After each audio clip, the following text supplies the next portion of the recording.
This is Annamarie, one of your Westerville librarians, so excited to share a wonderful new graphic novel with all of you. This is Measuring Up by Lily Lamotte and illustrated by Ann Zhu, perfect for grades 4 and 5. Cici and her family just moved from Taiwan to Seattle. Cici isn't so sure about the move, especially since they'll be missing her grandmother's 70th birthday.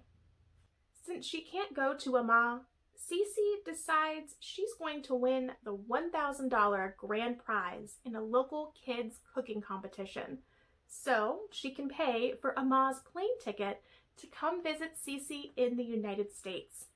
Cici cooked with her Amma in Taiwan a lot, so this should be easy, right?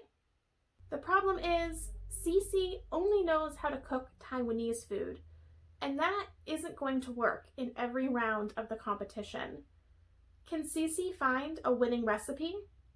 And just maybe, can she make a new friend along the way? Will Cici win the cooking contest and manage to bring her grandmother for a visit? Find out in Measuring Up by Lily Lamotte with your Westerville Library card.